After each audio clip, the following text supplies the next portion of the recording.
All right, welcome to Two Guys with Spare Time, 9th April 2024. Is this still March Madness? I don't know. Clearly we're in April, right? How is this March Madness still, man? And I believe today's the last game, right? The men's final. Yeah, so the men's final wrapped up today. I think the March Madness aspect is about the brackets, right? So it's about getting to this final. And March Madness is brackets never stay as predicted. And by the end, only two teams are left, and they're never usually the teams that most people would have imagined getting there. So I'm glad that you brought that up because I wanted to talk about the women's finals. So obviously, Caitlin Clark pretty much bringing a lot of attention to the women's sport, and there's a lot of exciting things happening in that future. So that's not what I'm here to talk about. What I am here to talk about, final match, or sorry, the semi-final against UConn ended in a controversial fashion if you frequent Twitter like I do. And a lot of people felt like their screen, which most people should be aware of by this stage, at about 4 seconds left, was an illegal screen, or at least that's what was ruled on the floor. And a lot of people had exceptions to this. A lot of people got very outraged, saying that players should, win the game, let the players decide the game, that kind of stuff. And I'm not here to argue if it was or was not an illegal screen. There's definitely a case to be made either way, depending on what you choose to argue. I would say her stance is quite wide, and there's not enough time being set for her to get a legal screen. But some people would say that when you do the slow mo replay, it looks good. I think that's the trap of slow mo sometimes. Slow mo, when you get a still frame, you can make a case, but in full motion, it's a lot different. But coming at it from a referee hat, I actually hate this. So this brings back a flashback memory of a player who said a very similar thing to me when I was refing just a local game of let the players decide the game. And it brings up the great debate of why should I ignore a foul or ignore a maneuver that 2 minutes into the game I would happily call, but because it's crunch time or clutch time, I'm supposed to swallow my whistle and let the players decide the game. Now, you've got a bit of experience on this side of things. What would you prefer? Would you prefer referees to disappear for the last 10 seconds of the match and it turns into absolute chaos? Or do you think it doesn't matter if the players are trying to win the game, the referees have to interfere in this situation? Dude, this one's a pretty straightforward answer, man. You play the rules of the game because the rules are there. Um, I think I'm a real firm believer of that. And I think at the end of the day, I hate this one here where it's like the one where coaches or spectators so will say things like, "Oh, call it both ways, ref, call it both ways." Yeah, and it's like I don't know. I don't think I've ever really yelled that out in a game. Hardly ever, if ever at all, really, because it's it's clearly an obvious fact that just call the rules. That's really what I'm looking for. It's not really call it both ways. It's not saying, oh, I'm not going to call them here, so I won't call them here either. So that would be fair. And then, or if I'm going to call this here, but I'm going to call this here too. Like, I think I'm a real firm believer of the rules are there. You call the rules, but I think the part here maybe people are alluding to that it's it's those 50-50s. Yeah, that's probably the part where you're sort of now sort of honing in on here. Now, it's a whatever, 30-second game, 10-second game. It's a clutch situation, 1 point in it, one basket, whatever, okay? I think if you're trying to translate that statement of let it play or swallow the whistles and so on, things like that, I think there are situations where you're there, you look at it, and you go, and it's a moment decision. I totally get this. Yeah, I feel like I'm defending refs here, which I rarely do somewhat. But it's like I get it. It's a split moment decision, and like you alluded before, like in the slow motion replay, it looks like maybe she has set her feet, and it looks okay. It looks good. Yeah, but then again, you watch it in real time.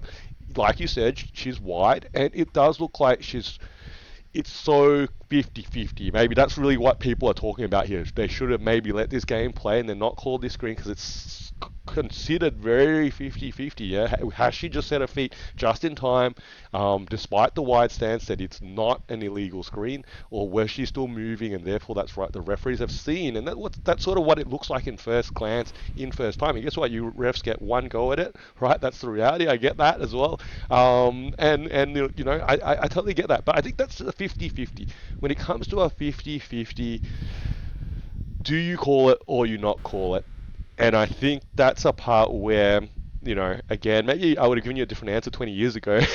Yeah, but it's like, I think you just have to live with the call that is made on the floor. Yeah, and this is something that I think we've talked about a little bit when the sort of the new replay rules came in, coaches challenge, and so on and so forth. I've never been a I've never been a huge fan of that in a sense because it's like now you're like reviewing every single play, like, and I don't know, like, does that make sports better or worse? I think that's the point. Like, why did they not review this play? And then have someone, decide is this illegal or not? Yeah, well, I think obviously the rules are subjective. Whether or not this is a big spoiler to people. As referees, we do make a call to not call things. One of the obvious examples, it happens a lot. I've dealt with a lot of amateur parents and players. At the beginning of a fast break. So let's say that there's a pass made in the back court and there's no one in the front court, and it's an incidental, like it's a lazy attempt to block the ball. They slap the wrist or something, but the ball still makes it into the front court. Player's going to lay it up. We're all good. I'm not calling that foul, even though that there is contact, because it's a disadvantage to the offensive team. And so those are the judgment calls that referees are making. In this situation, the referee has deemed the defense being at a disadvantage, not able to compete the way that they should have been able to because of the illegal screen. If the illegal screen doesn't get called, we are having a conversation about UConn getting off a shot off an illegal screen, and that's a disadvantage to Iowa. So I think a lot of the rhetoric was people aren't enjoying Caitlin Clark being fed down our throats. I think this is the first time that women's basketball has had a player that's so marketable to the mainstream that some people felt like there was a bit of a conspiracy to get her into the finals. I don't know if I'll buy into that. I think if you followed her a little bit, she's got enough talent there that she can get there on her own merit. But Well, they lost yeah, today. fun time. They lost yesterday, did they not? They did. They lost by 10 to an undefeated team. So, the right team probably won the tournament, as everyone had predicted. But it was a Cinderella run, and she's a very exciting prospect entering the WNBA. Yeah, look, yeah, I don't know, man. You were talking about just before we came online that how big this March Madness and NCAA tournament time of the year is, and I don't know. I've never gotten into it. I don't know about you, man. Like, do you actually follow it? I guess it's occasionally I've done the brackets and then I get like 4% right.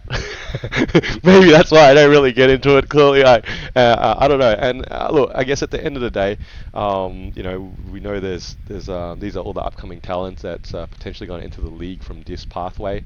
But yeah, look, man, I don't know. It hasn't really captured my attention that much in that sense over the years. I don't know about you. I enjoy the highlights. I enjoy the prospects and kind of having a sense of what they're going to do in the NBA. But no, not much beyond that. Might just be specific to Americans and having that collegiate allegiance that they're so passionate about. But All the hype's about this Zach Edney kid, right? If we're going to talk more about NBA and what is he? He's a senior, right? I think he's played 4 years now, and I think he's now going to declare. And I don't know, like it's have you seen him play? I guess maybe let's start with that. Yeah, okay, all right. I guess. no idea who you're talking about. Okay. I guess is probably the equivalent to a certain thing. I think he scored like 37. I think in the game today.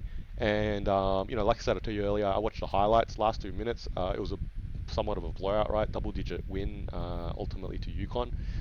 And I guess it was like this Edney kid's going to come into the league now, and I think again maybe this is the part where it hasn't really captured my attention so much because it's not really even touted as a top 10 pick. Yeah, he's probably one of the best players in college, but he's not even touted as a top 10 pick in the sense in this draft because he's a big that dominates in the college level, but his game is not expected, and that's a big word, right? Expected to translate significantly into the game, and I guess we've seen a lot of those sort of players come through college ranks in that sense that I don't know, like, what's the last play? Like, even like if we're talking about the Magic right now, and what Suggs was a big prospect, went at what 4, I think, in the draft, and then what does he become? Like, don't get me wrong, he'll probably have a 10, 15 year career, okay, but he's not been anything significant. And I think that's the part where it's to me it lacks some excitement to have to watch these kids play. I think it's a different game. Like the style of play is different. I think the NBA is quite unique. We see it with players who come internationally as well who don't succeed in the NBA when you would expect them to do so, because the game just is different in the NBA. The rules are legitimately different. Like NCAA is different to FIBA, but obviously NBA is different to college as well. So I think, and it's also about fit and opportunity. And we've talked about this in the past as well, where you can be the best prospect, and then you end up on the Sacramento Kings in 2010, and your career just doesn't take off the same way as it does if you end up on the Golden State Warriors in 2012 when they're starting to build. I think that's probably one of the other things that works against them. I did see the memes going around. I don't know the guy's name, but the guy who shot all the threes, Jack something. He basically exclusively shot threes. That was his shot chart, and he eliminated one of the big schools in the first round and had like 10 threes in a game. And everyone's making the joke that he'll end up on the Miami Heat in 3 years. So outside of that guy, I couldn't tell you what the future of the NBA looks like from the college perspective. But that's probably also a testament to a draft class that no one's too invested in, especially after a year like Wembanyama, which maybe segues us into some award discussions because we're running out of regular season, and these regular season awards are probably sewn up in a couple of categories, especially. I don't know if you had a lot of trouble figuring out who would go where, but I think we're going to agree on a handful of these. Well, what do you want to start with? Which award do you want to start with? Let's move away from MVP. Let's actually work our way up. So I sent you a list before. Maybe we should work our way from the bottom to the top. So I'm pulling that list up myself. So let's say you want to start with most improved player. Most improved player. This is probably the most controversial one. I don't know who you're going to pick here. I feel like you're going to go Maxi, man. Just because you rode Maxi all the way. I think it's actually listed as odds on betting favorite, I think, at the moment from a quick look online. Yeah, but I'm going to go with Kobe White. Man, Kobe White, the Chicago Bulls. This kid, he's suddenly showed up now since Levine went down with this injury. Doubled his scoring output. I was actually looking at his stats just before, right? He's doubled his scoring outputs from like 9 points a game, literally from the season before, to 18 a game now, including starting like 70 games or so now. So, look, I'm gonna tilt that way, man. That he's gonna get this award because that, to me, feels like really the definition of most improved. I think the hardest part for him would be it happened midway during the season. It wasn't from the beginning of the season, and Chicago isn't too relevant. And clearly, you sussed me out royally because I did go with Tyrese Maxey on this one. Obviously, a lot of things aligned for him. So James Harden leaving and him getting full ownership, Joel Embiid playing like an MVP for the first 40 games to buffer him when Joel Embiid went down with injury. Tyrese Maxey already had all this momentum from being really, really good, that he was able to continue it. So his shot taking went up when Joel Embiid was out, and his assists went down, but that's to be expected. But he's still averaging, career highs, right? So this is a guy short in his career, only 264 games played, but averaging 18, 3 rebounds, and 4 assists, and now in this current season, averaging 26 points, 4 rebounds, 6 assists, and the shooting is slightly on par or below career average, but it's a boost in numbers. It's the fact that he's made an All-Star team, had the, I guess, pressure of being a number one or a number two guy on a night-to-night basis, and I, I, yeah, I'm not letting you pick. If Maxi wins it, I'd be like overrated, man. I'll start the chance now, right? Overrated. Like seriously, kids. Like, look, don't get me wrong. He's had a good season. Okay, he's had a good season. I think you talked about being the opportunity of being a number one option, or he slid up to the number two with Harden leaving town, in the sense that when Embiid went out, Sixers crashed. Yeah, they crashed and burned. That's it. Simple as that. They were barely a 500 team, somewhat. And it's just the reality of when you lose an MVP. The reigning MVP. Embiid is a huge presence. Does a lot of everything on the floor. He's crazy, right? Both ends of the floor, offense and defense. That the fact Maxi has put up about 5 more points a game, his efficiency has gone down. I don't know. It just doesn't add up that this guy should win the most improved player. But hey, look, we'll find out, man. I'm sure he'll get some votes, but what's We'll see. next? Kobe White's in the same scenario. An opportunity from Zach LaVine being out hasn't impacted winning, and shooting actually worse. Yeah, but the Bulls So were crap before anyway. They were crap before. They're crap now. That's the point, right? The Sixers were good, and B goes out, and Maxi could not even keep them afloat, which is a big ask. yeah, but you know what? I think we'd be having that same discussion about is Jamal Murray any good if Jokic was out for the extended period of time. Like I think that's just the nature of losing number one. Tyrese Maxey, like most improved, isn't going to the MVP candidates most of the time. Let's move on. I don't want to get stuck on this one. Rookie of the year. Is this controversial, or has Wembanyama done enough for you to give him the rookie of the year? Did you see that sign, man? I'm like, give the guy the freaking award, right? I don't know, man. Chet gave him a good run. He's tapered off a little bit statistically. I don't think Chet's complaining in the position he's in, right? Fighting for the number one seed in the West, and Mm. hopefully the Thunder have a deep run into the playoffs. Yeah, look, I can't think. I think Chet's going to lose any sleep that he's not going to get this award. He'll play still a few votes, no doubt, maybe to make sure that Victor doesn't get a unanimous sort of win. I would imagine somewhat, but yeah, look, man, I don't think this year's been a little bit lack of drama there from a rookie perspective. Who's even in third place that you would even consider? There's no one really that I think that stood Well, up consistently. Brandon Miller's come alive in the last say 20 or so games, but the problem is he's playing in Charlotte, and if I didn't tell you that, you didn't know. So he's clearly not doing enough. Not like Wemby is, not like the eye-popping stat lines, and the impact that he's having on both sides. And Chet definitely has fallen off, but I think the difference, his perspective right now is they're poised to potentially make a deep playoff run and even be competitive for a title if things align their way. And I think if you ask Chet, would you rather be in an NBA Finals or Oh, win absolutely, Rookie of the Year? absolutely. He's going to pick NBA Finals, and he's having impact on winning. He's just playing a role. So that's easy. I don't have to argue with you. Defensive Player of the Year. So odds-on favorite right now is Rudy Gobert. Traded last season, didn't live up to what they had hoped. Has gelled this season and is now anchoring a really good defense for a team that's competing for the number one odd. And I'm going to swerve and go with Wembanyama. So there's some analytics that say when he's on the court versus off the court, you're talking about the biggest swing in the NBA. You're talking about top five to bottom five. You're talking about a guy who legitimately alters people's shots and forces them to do things differently. If you've listened to any podcasts about, from Paul George specifically, he talks about how just having Wemby on the court forces offenses to do different things because of the space that he covers, because he closes off drives. A lot of guys go for a layup and then don't because Wemby is there, and then they waste time trying to set up an offense. But also, if you just want to go raw stats, his raw stats are better than Rudy Gobert's from the last 2 years combined.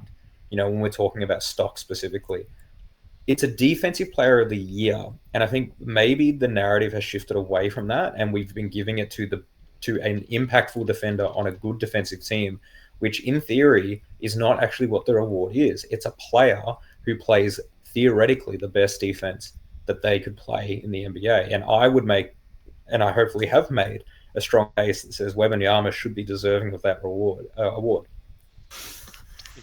This is that point of the week where we go, where's this stat guy? Yeah, where do the Spurs rank in defensive ranking in the league? Do you know? Let me do what I can do for you, okay? Look, you're making a compelling case. Don't get me wrong. You're making a compelling case. Footnote here. Nick is pitching up all the guys he's got in his fantasy team, alright? And guess who's got Gobert? Me, alright? So, but anyway, look, you're making a compelling case. I don't know. I think at the end of the day, I think Gobert has established a reputation, and I think that's probably important, right? There's some level of reputation to as a defensive player. He's a previous defensive player of the year winner, and the T Wolves are winning.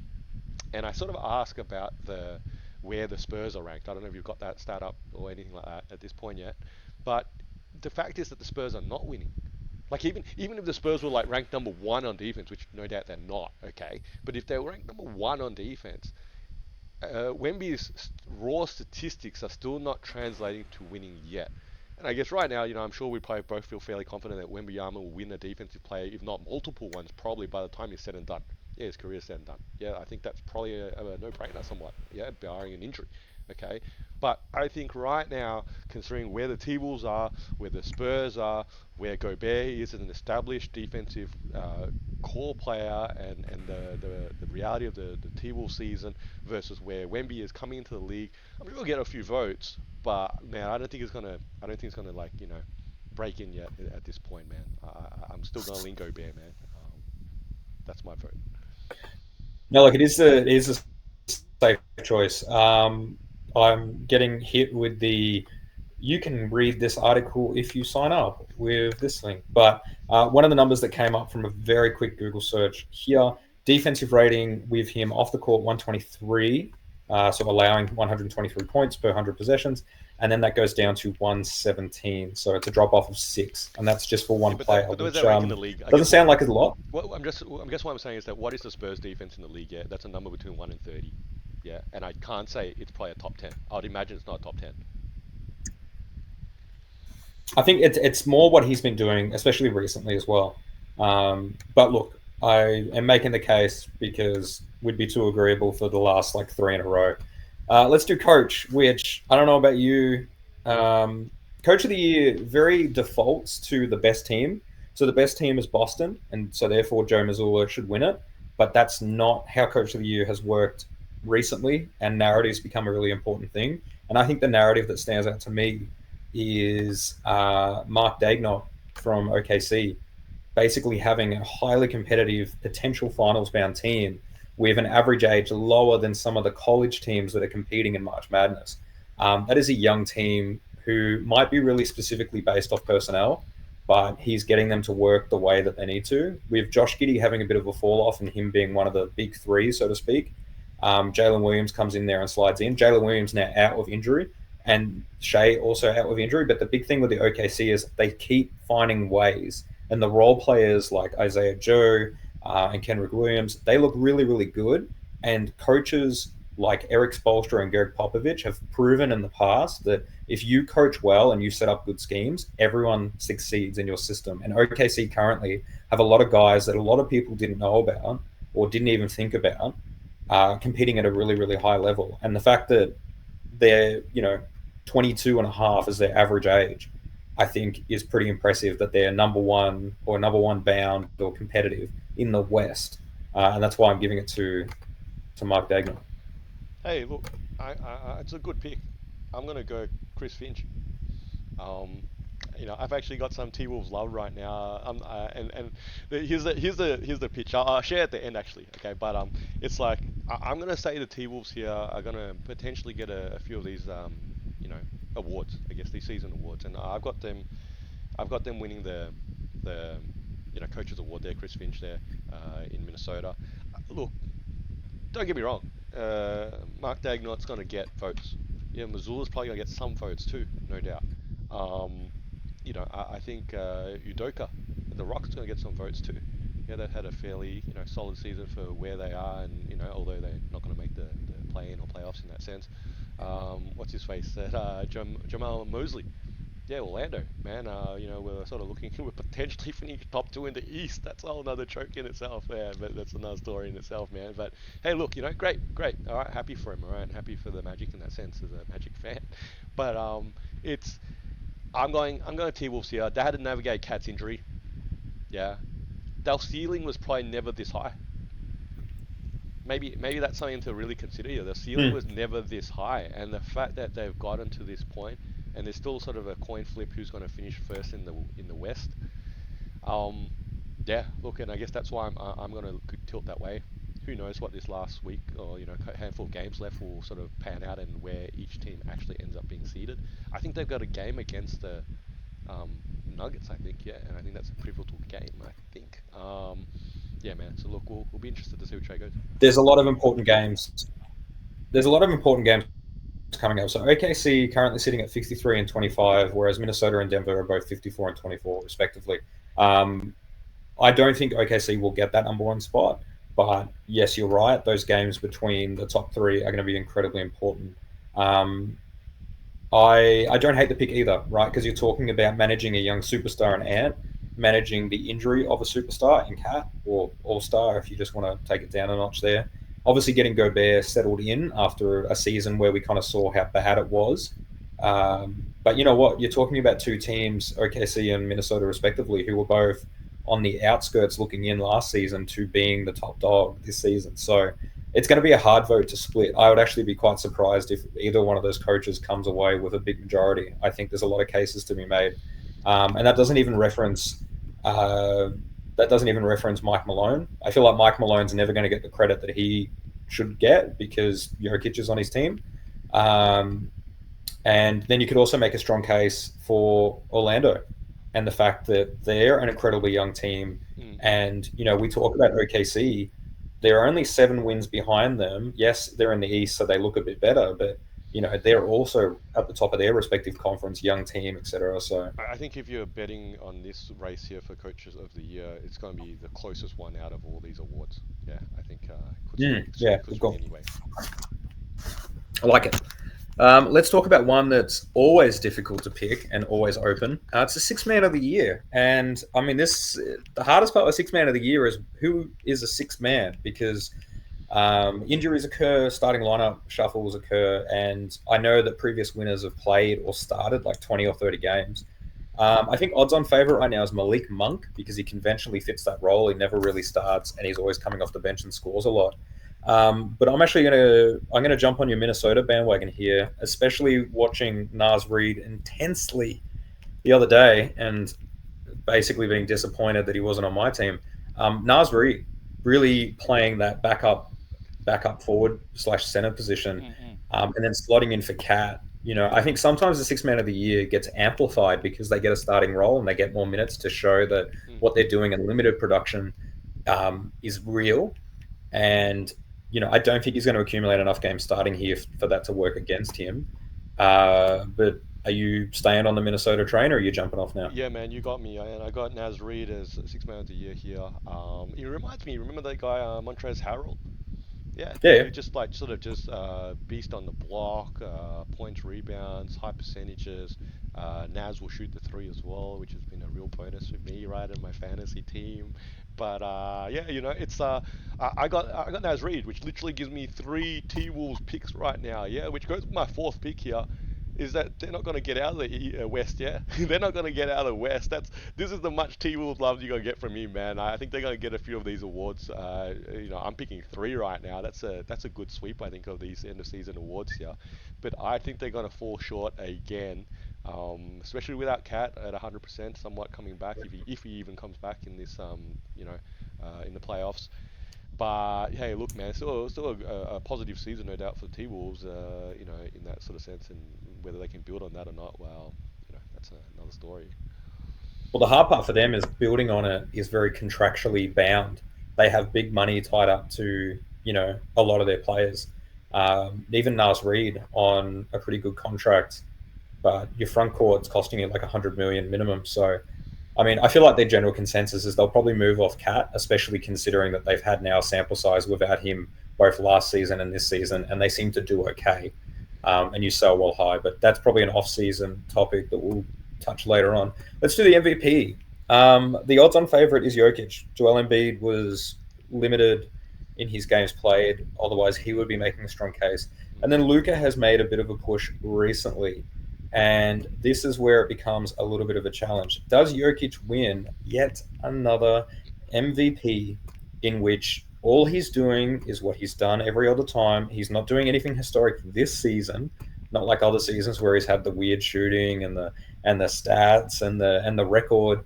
Um, and you know what? There is a guy 6 games back who's doing just as much statistically, if not more, and really is outperforming expectations because I don't think anybody expected the Dallas Mavericks to actually be this good. I think we all assumed that the Kyrie Luca thing didn't work. Luca's figured it out. Luca's playing better than ever. Luca Magic. I also just think it's easier to give it to someone new. I'm talking from who I think will win based off voting too. I think people will want to move away from Jokic. I think Jokic has won it a handful of times. I think they're going to go one to Luca. I even talked about this with you. It's like, how is Luca going to get one if Jokic keeps doing this? You reckon? Luca's made a push. You reckon let's say Luca's gonna Luke win? let's say Luca wins. Let's say Luca finishes the season. Let's say they finish four more games, and Denver theoretically drops four more games. They're at the exact same point, really, in the seeding. So I Yeah. don't know if the whole winning argument makes any sense on this one. How much are you winning if you put down $50 on Luca to win right now? According to a website that I found, it's American odds, so I get really confused with this, but it's minus 700 for Jokic, plus 500 or 900 for Luca. But that's not a lot. What does that That's even not a mean? lot. Like, obviously, he's one of the contenders. Yeah, he's no doubt going to be a top five He's the contender. second. Yeah. He's the second most likely to win. Shea is third, but a Okay. distant third. So So his Shea's like his odds are plus not great anyway in a 2,500. sense. Even though Jokic is going to win another MVP, I don't know if you know, man, you tried to put a whole compelling case about why he won't win it. I think you shot yourself in the foot somewhat because he just does the same thing year in year out, and that includes winning MVP. And unless and it's not going to happen obviously unless um, a club and a team exceeds, I guess, significantly the Nuggets record. Okay, um, I can't see anyone else coming in at this point to take it away. He could win five, which is ironic because I think a few years ago we're almost like he's not going to win any. Yeah, he's not going to win anything. But then here he's arrived. This is the Jokic era, and it's like how do you beat him? And his team's got the right pieces around him. They got the continuity. You can make the case here that the Celtics, do they have, is Tatum a contender? But the real answer is no, really, isn't it? They're sort of four deep or three or four deep in that sense, which is why they've been so successful in the East as well. And yeah, man, I think look, right now, if I'm putting my money down, I'm putting my $50 down, I'm putting it on Jokic. Doesn't probably pay me out very well at all, right? But I think I'm still tearing that way, man. Yeah, it's a tough one, and I think people go, yeah, look, I'd like to vote for someone else. Yeah, I can feel that temptation. I'd like to pick someone else, but I just sort of sometimes you just got to go with who's actually just keeps doing the same old thing, and he's doing the same old thing. He's just gonna win the same old award. I made my case. I think we'll see some votes split, but I wouldn't be surprised if it's another Jokic heavy runaway as well. And like when I talk about Luca obviously making it work with Kyrie, Jokic continues to make it work with new role players. So they've got some rookies right now that are getting good runs, and they're a beneficiary of him.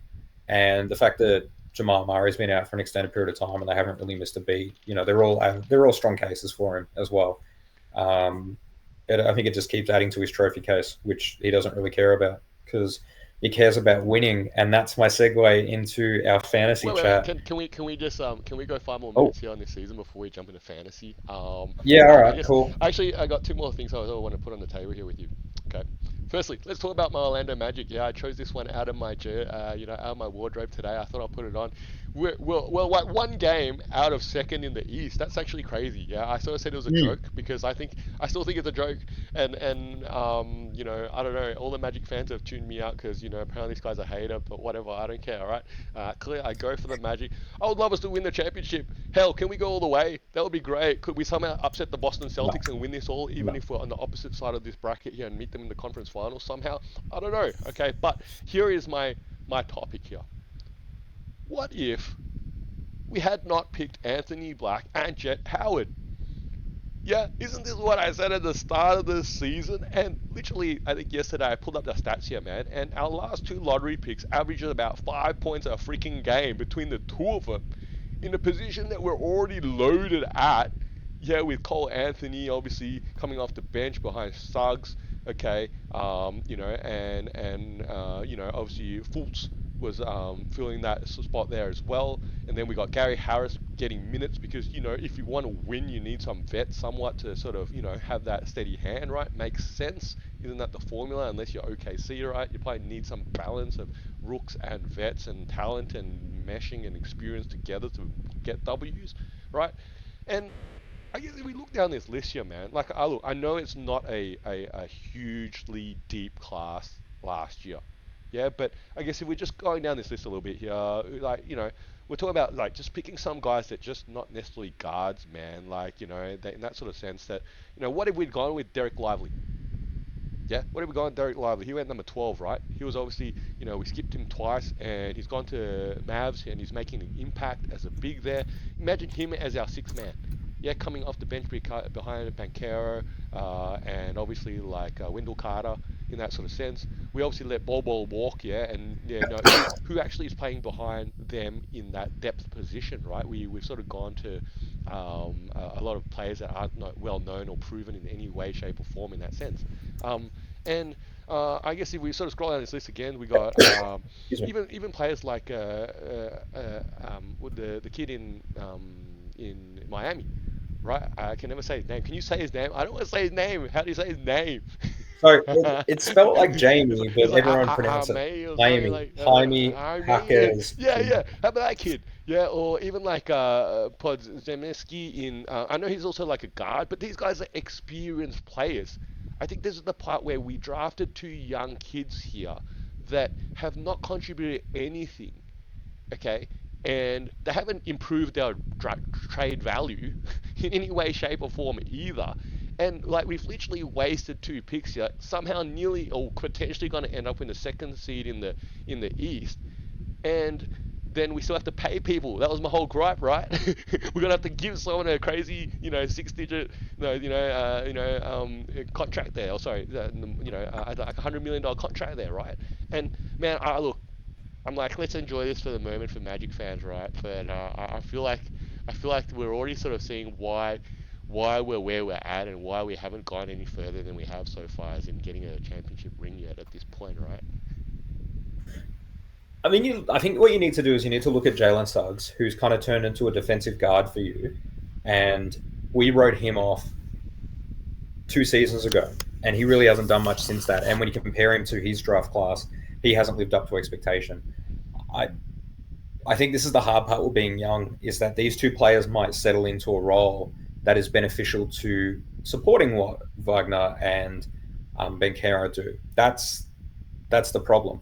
I'm looking at the draft results here. What you're doing is you're looking at hindsight. There isn't like Miami's going to always take someone, and it probably just works for Miami, and it wouldn't have worked anywhere else. So I wouldn't stress about that one. And then there are other players. Podsminski, who's playing on the Warriors. Again, I think a beneficiary of a system. Derek Lively, being a center on a team who desperately needed a center, playing with a point guard who can set him up. Um, I don't look at this and say you need to have draft regret. I think you've had previous seasons where you've picked the wrong player, but you've also like this is the common place for Magic. Magic always inevitably ends up picking about five or six, and by that point, you're clear you have to pick this dude has disappeared, and then you end up having to take some gambles. I think you just need to chill out as per normal. I was surprised they didn't make a trade. I think that was where they could have done something. When you looked at some of the movement, you looked at Charlotte, for example, giving up PJ Washington and Daniel Gafford, two good front court players with a little bit of experience. You wonder why didn't Orlando go for something like that and load up Charlotte with more youth, because that's clearly the direction that Charlotte wanted to take. That's a viable option. Even the two vets from the Pistons, could New York have been outbid with two draft picks from this current thing? I would say Detroit would take that at this point. So yeah, I would say you could also be second today and then you'll be sixth tomorrow. Like the East is very very tied up in that set Look, point. I So think I'm gonna go. I'm gonna sort of go. Yeah, look, I'm not saying necessarily I got draft regret. It's a tough one here. It's a tough one here. You're right. There is no obvious picks that bang should have taken that player. They're killing it in their rookie season in that sort of sense. However, I guess what I'm saying here is that there probably was talent that was taken later in the draft that has probably translated more at the pro level so far. And I think it's too early here. I'm not necessarily saying that Anthony Black and Jet Howards are going to, bust out of the NBA and be done in the league in the 2 years' time, right? I'm not saying that, okay? But I'm saying right now, I can't see them necessarily succeeding in Orlando. Yeah, and look, don't get me wrong. Next season they might come back and really put up, really contribute, become a rotational players, and put some statistics on the board in that sense that sort of justify their minutes that they're playing. But I think here's the thing with Orlando as well, and maybe OKC to a slight extent, and other teams that are young and up and coming that break into the playoffs. And I'll give an example from a previous season, like the Kings. Yeah, last year they were up there, top four, sort of, sort of a real up and coming new team that sort of everyone was sort of caught unawares. But next season, the Magic are going to deal with some level of reality that yes, they're talented, their younger core is going to continue to improve, absolutely. But everyone's going to start to take them seriously now. Yeah, they're going to start to take them seriously now. They're going to make adjustments. They're going to have a season now of seeing, okay, these guys do all this. Why don't we make them try all this? Unless you can stay ahead of that curve, it's probably not crazy that this season we're knocking on the door as a second seed, and next season we're back in that sort of 4 to 6 bracket.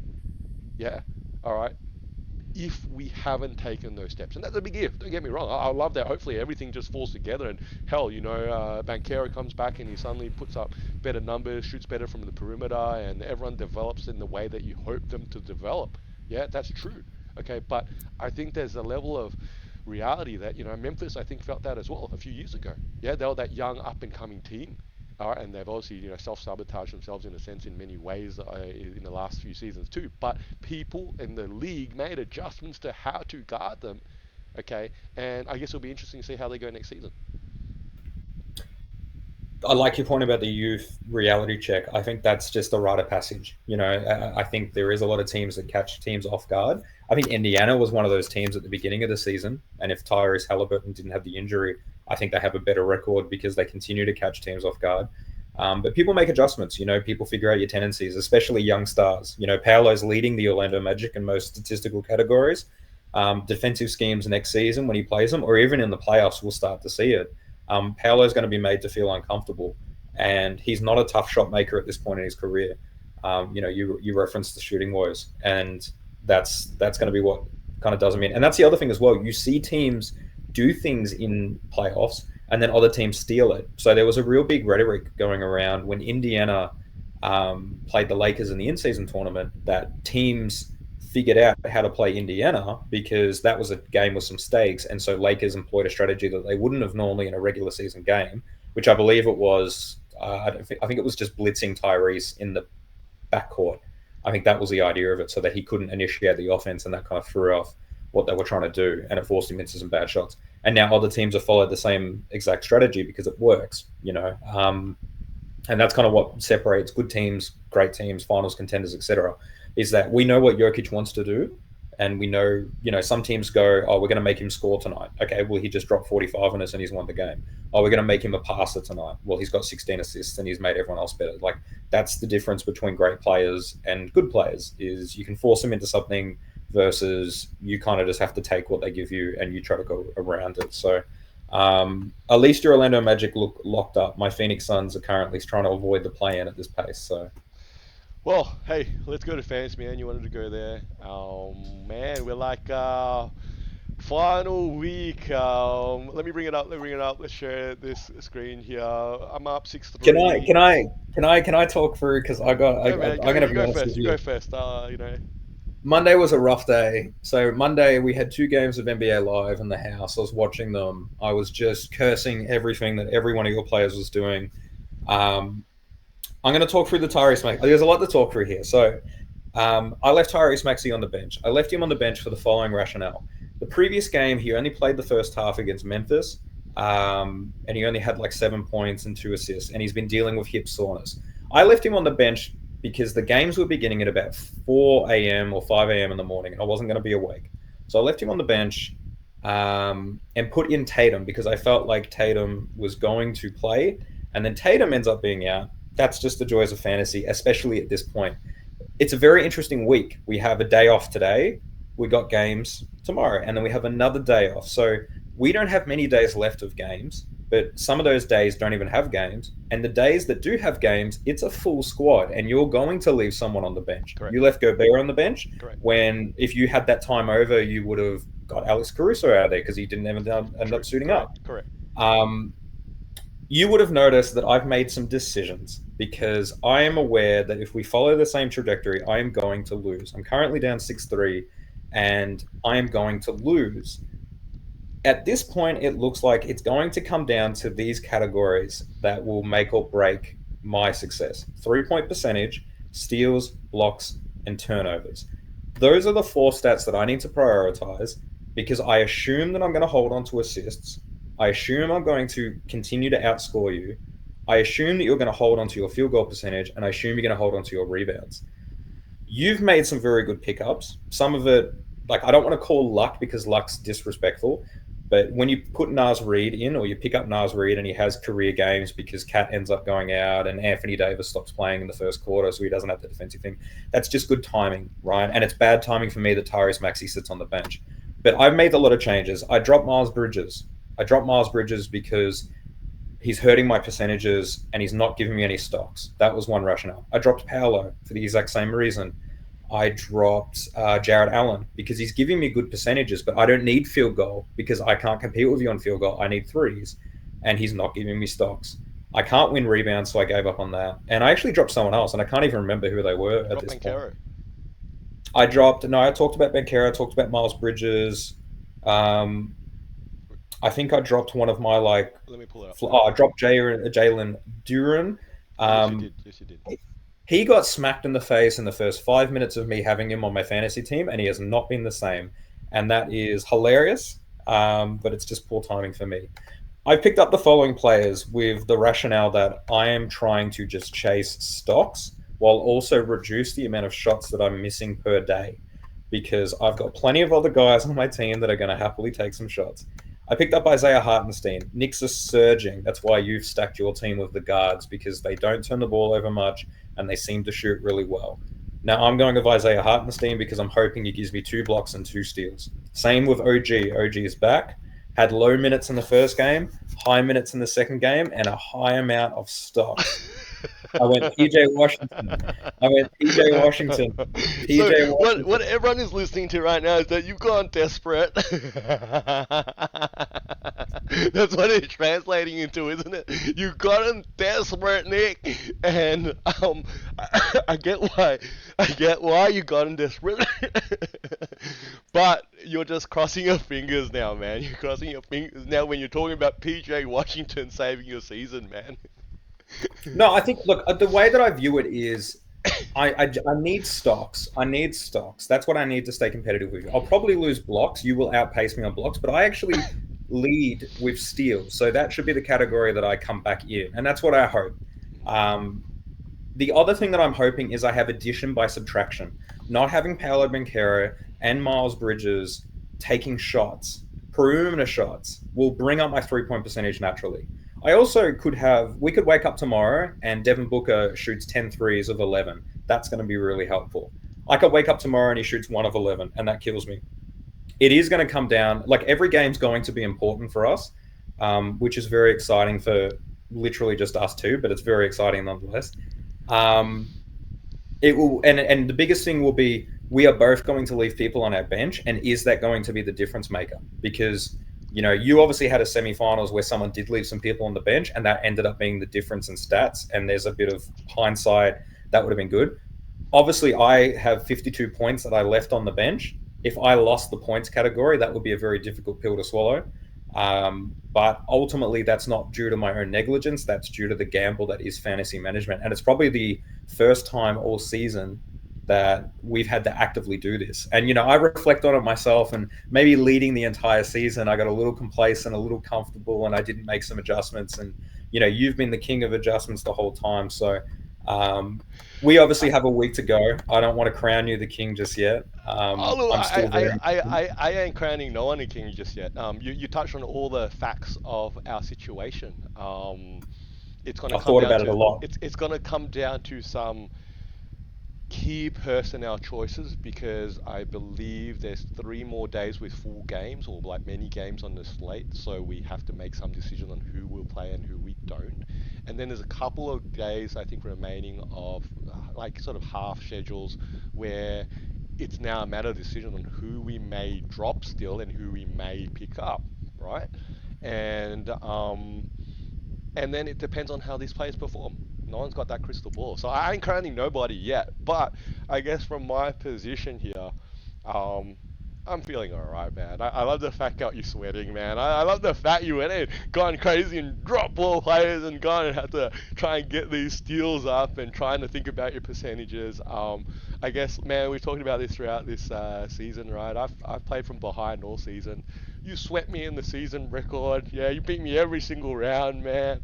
I ain't got nothing to lose right now, really. If I lose, man, I came second. I still came back from 15 games down, and I'll be disappointed. But maybe it wasn't helpful that Nasri took off because AD, who's obviously one of my core players too, got poked in the eye, right? So that Hmm. doesn't help my cause in that sense necessarily that much.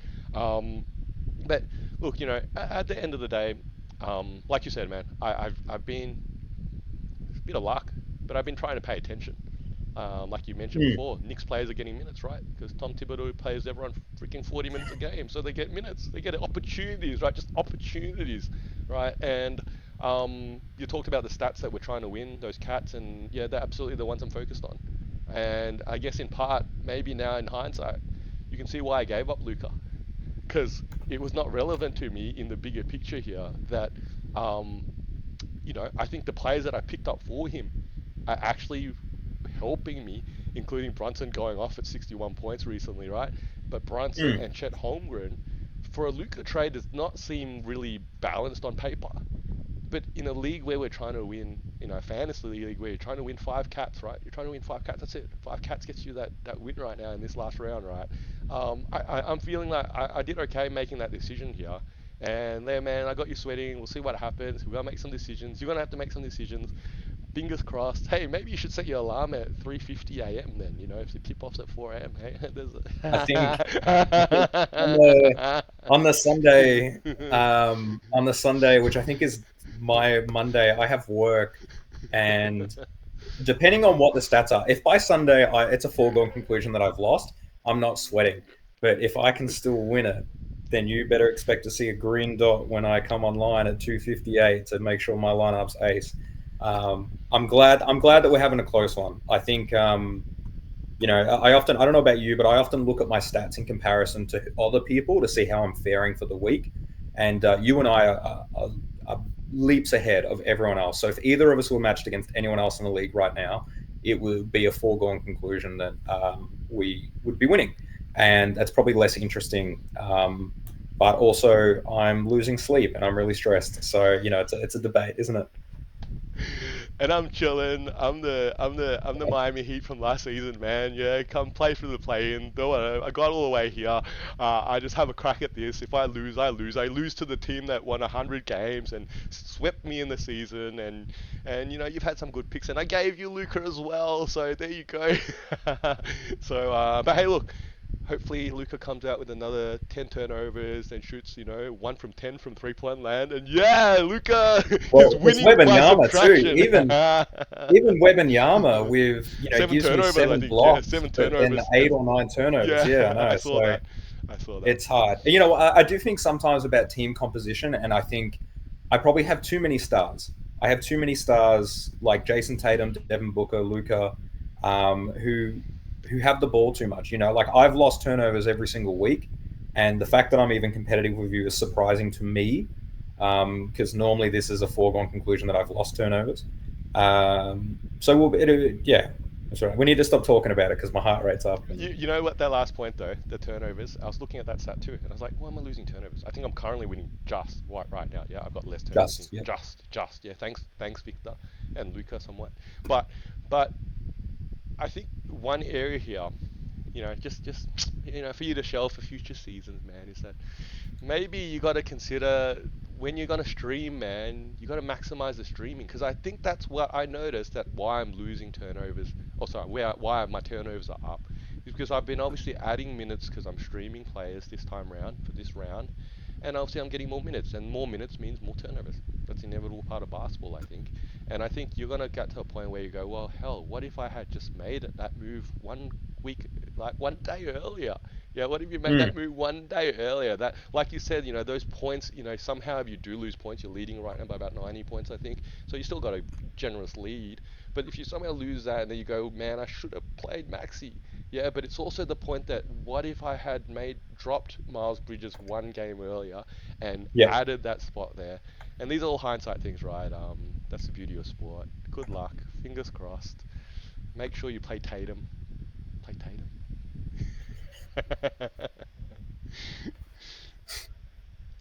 Alright, I stopped the stream, man.